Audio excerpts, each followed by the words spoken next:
Hi guys, it's Toddy here from Tech Advisor, and I'm joined by Hannah, also from Tech Advisor. And we're going to be looking at this. This is the new Amazfit T-Rex, which we saw at CES 2020, and we now have one in the office to unbox for you right here. So let's get started, shall we? Yeah, let's go.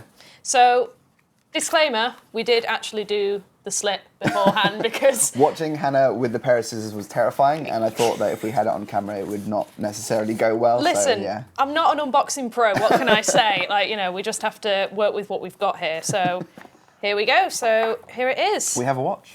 Yeah, so this is the Amazfit T-Rex. I mean, what a name. I know, it's a strong name. It's the first of the...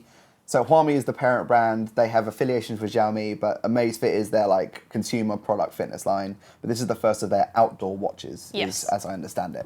And are we going with Amazfit or Amazfit? I don't know, because we've all said an Amazfit in the office, but then... Apart from Dom, he says Amazfit. Oh, right. Well, he, I think, is technically correct, even though there's no E in there. So, I mean, you know. Call it whatever you want. Yeah, whatever you want. It should be fine.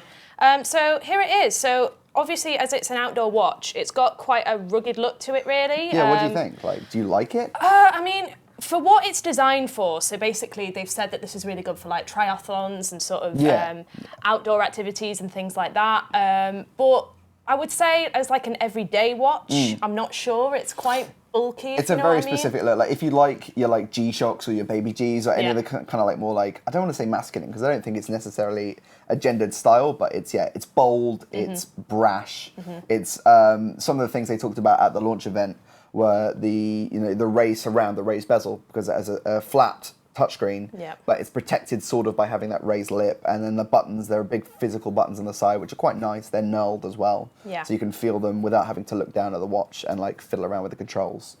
So yeah, that's it. So I actually reviewed the Amazfit GT-R. You did, yes. So this is a similar size to that one, but it didn't have these little sort of the writing on the edge. It had less of the detailing. Like it just sort of had like two little buttons, and it was a similar size. So it was also a 1.3. But it was just a little bit more.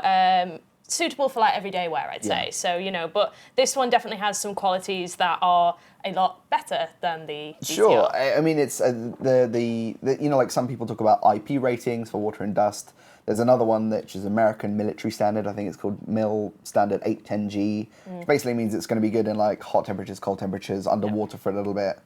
This also is, I think it has swim tracking as well, I believe. It does, yeah. So the GT-R also had swim tracking on it. So I actually did it on open water swimming. Oh wow, you actually used it in very commendable. I went to Hampstead Heath pools. I don't know if that counts, but like, it's still open water, right? Like then, that seemed to work pretty well. Seemed to give like an accurate tracking, and like GPS seemed to work pretty well. So this should do the same. I don't see why this wouldn't do the same. Cool. But yeah, it's also it's got a good battery life on it.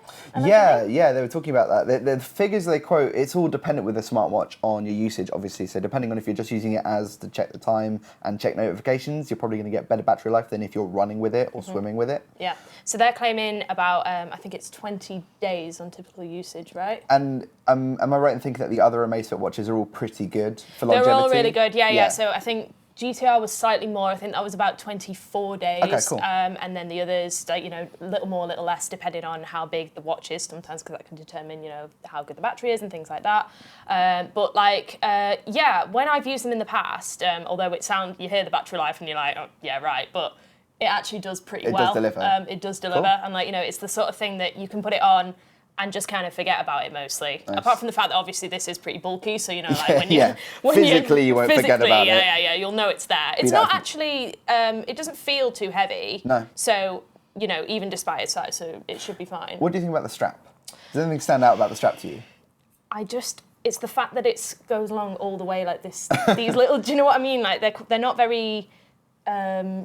Subtle, if you know what I mean. I like that it does mean that you technically you can anywhere along that band, you can adjust it to your wrist because the design of the band is such. The thing I find weird is the material is a very, very stretchy rubber. It doesn't feel like if you caught the watch on something, I'm worried like they would almost snap, but maybe I'm being overzealous with that. No, I can understand that. And I mean, it's like rubber as well generally. I mean, it's obviously designed for, as we said, like being used, outdoors and, practicality use rather than style. But equally, because it's got that all the way around, I mean, you're not going to be wearing it like that, are you? So like, I mean, but yeah, it's it comes down to user preference, really. For sure. It comes in 5 colours as well, doesn't it, I believe? Yeah, so this is the rock black. Yes. There's also I'm trying to remember all of them now. There's like a camo green, I think it's called. Oh, camo green. Yeah, so it's like army print, essentially, yeah. which, like, you know, I mean, each to their own, but it kind of reminds me of, like, 2002 this fashion. isn't But, Desert you know. Storm, like, it's a very specific look. Yeah. I think it's a white one or a grey one. Grey one, Yeah. like a green one. And a khaki. Yeah, which is like a kind of sand,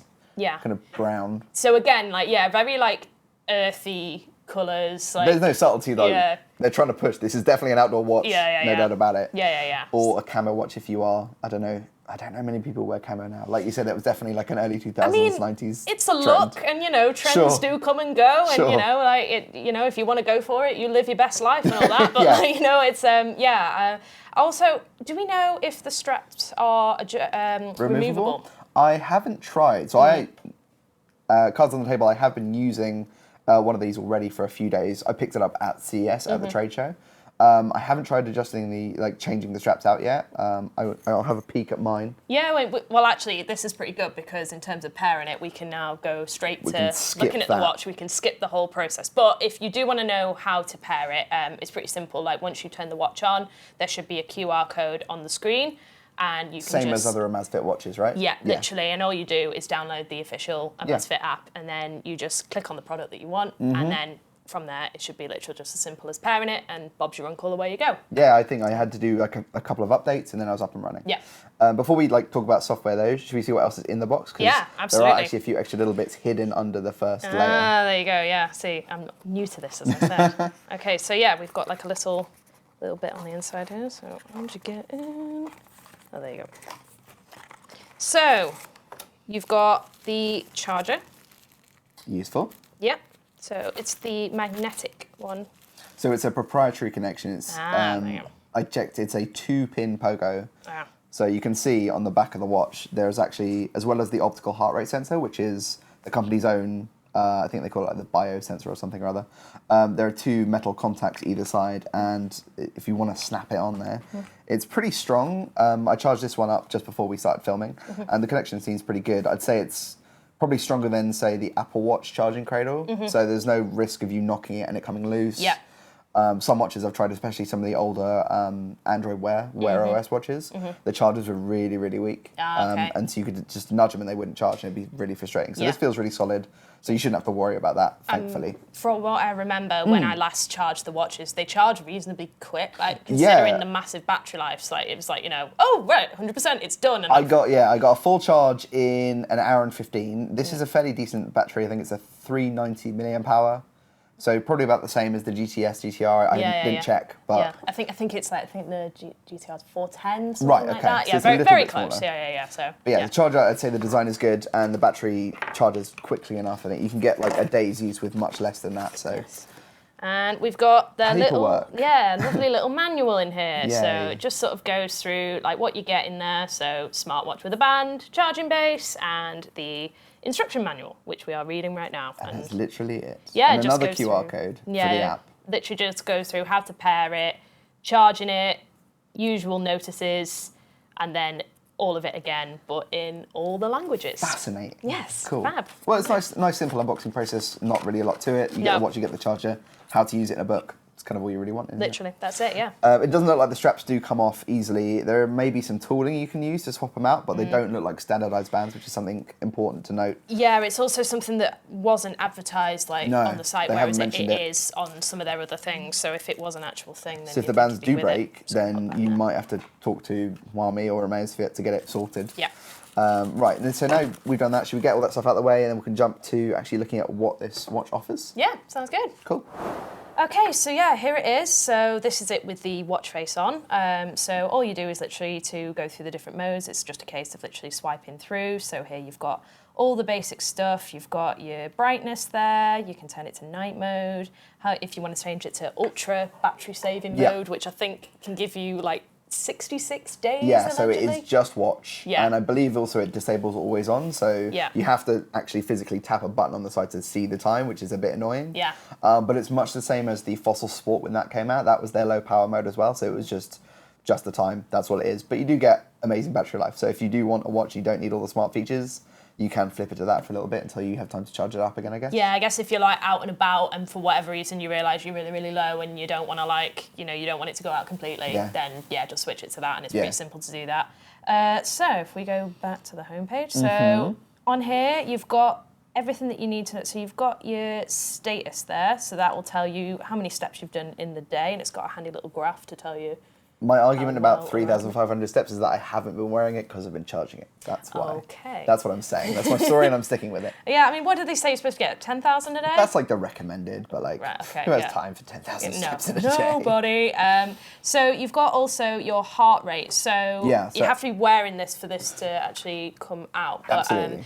The heart rate tracking, so I think it's got bio tracking. That's sensor. the brand, yes. Bio yeah. So when I, again, sorry to keep referencing it, but the GTR had the same one. Yeah. And that seemed to work pretty well, seemed to be accurate from what I could tell. Nothing. And consistent with itself, at least. Yeah, consistent, because it also was done, it's used during sleep tracking and things like that, and that seemed to look pretty consistent. So when I used, I also tested one of their, the Bip Lite, which is a sort of a more cheaper brand watch, and that didn't have the bio tracking on it. It had a different type of sensor. I think it just had one of the sensors that this one has.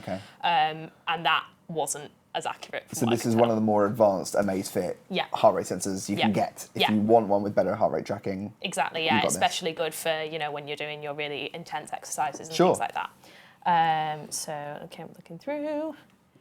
So you've got your workouts. So this watch does 14 different workouts. Which I believe is more than the previous watches they've released. It is, yeah. So I think usually it's been about 12. Okay. They've added 2 new ones, one of which is not on here at the moment. It's coming in an update. It's a software update. They promised that at launch, so they know it's in the works. It will be quite a tricky one, I think, to track because it is technically 3 different disciplines in one tracking. Yeah, so it's triathlon is basically, and this is sort of a big thing that they're advertising this watch around, is being able to, handle all these different circumstances. I'm really not sure how it's going to be able to do that. I'm gathering that it'll just detect when you're doing the various exercises. I'm just curious for the market whether people who are serious about sport and triathletes particularly, I don't know whether they would look at something as affordable as this. Yeah. So it's an interesting approach if they're trying to get into that market with an affordable option, because most of the people I know who do that sort of thing, they pay much more for a much more dedicated, specific, not really a smartwatch, just a triathlon watch or a running watch, effectively. Absolutely, and I mean, I guess not all the tracking is always key on it, because actually going back to when I tested the swimming on it, so it had like a,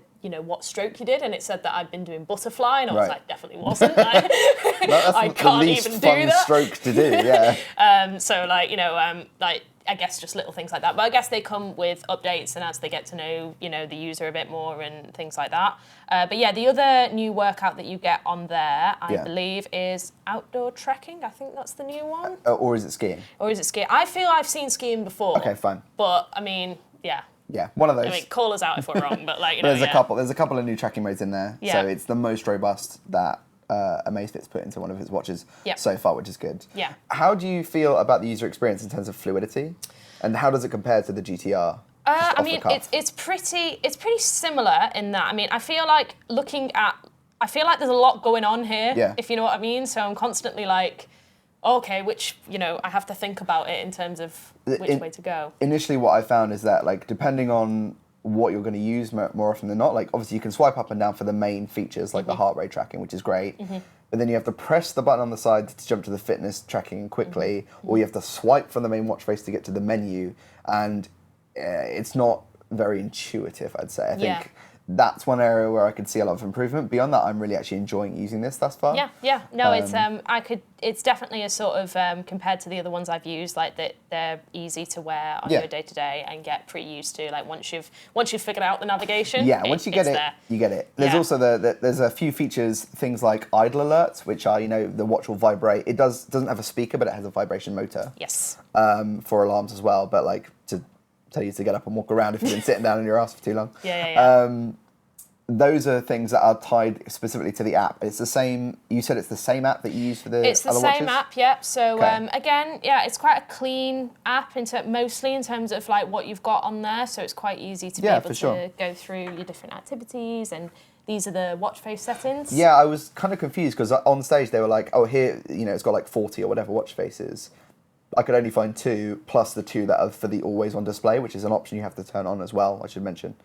But then when I went in the app, there's actually another 30 watch faces here. So I don't think you can get any more than this right now unless they add it to the app. Yeah, I wonder when... I think maybe if they do updates, they might add new ones in there. But like, yeah, it's sort of a case of as well, you have to...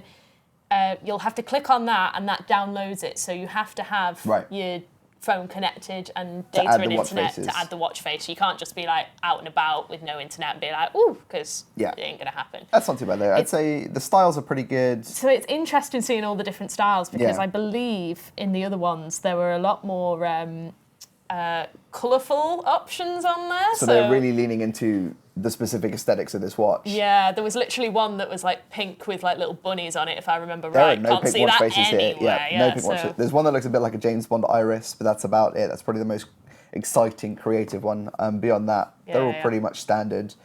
I don't think you have a lot of control over the complications, which is like the temperature, the battery. They're just baked into whatever watch face you choose. Yeah. So it's a more restrictive experience versus a fully fledged classic smartwatch. Yep.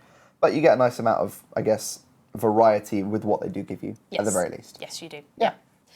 So yeah, besides the watch faces, the app, as we were saying earlier, has the sleep tracking thing on there. Yes. So with the heart rate stuff, that was pretty good because it would have the graph and it would tell you, where you achieve like REM and things like that. Yeah. The only thing I would say about this is that it sometimes comes out with a few claims that they seem either a bit like over the top, like it was like... Do you have an example? Yes, so like it'd be like...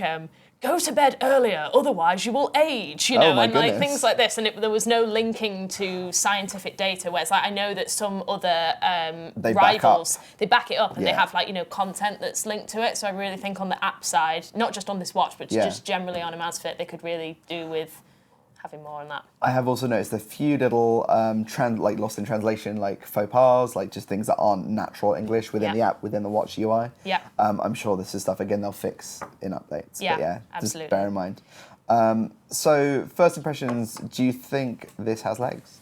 Absolutely, I think it's got legs. I think, in terms of like what it's actually designed for, in terms of using it for outdoor activity, and using it for a long time, that's going to work really well. Like in their previous products, their battery's been good. They're comfortable to wear, and it's also got that. They're really leaning into the whole how do you say it? Utilitarian. Yeah. With this one, for sure, it's definitely utilitarian. Yeah. So it's like that is in terms of if you're looking for that sort of thing and you're looking to get something for either triathlons or intense exercise. That isn't a bajillion pounds. Yeah. This is a much cheaper alternative and definitely one to consider. Yeah, we haven't actually mentioned price. It doesn't have a UK price just yet, but it is available on like grey market imports, websites like Gearbest and the like.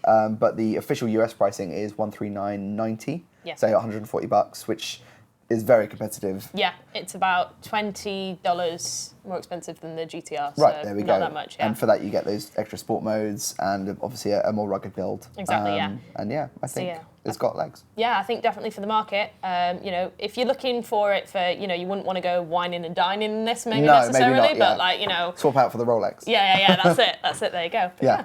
Cool. So if you want to know more about the Amazfit T-Rex, you can read about it on the website right now, and I'm sure we'll bring more to you very soon. Thanks for watching. Thank you.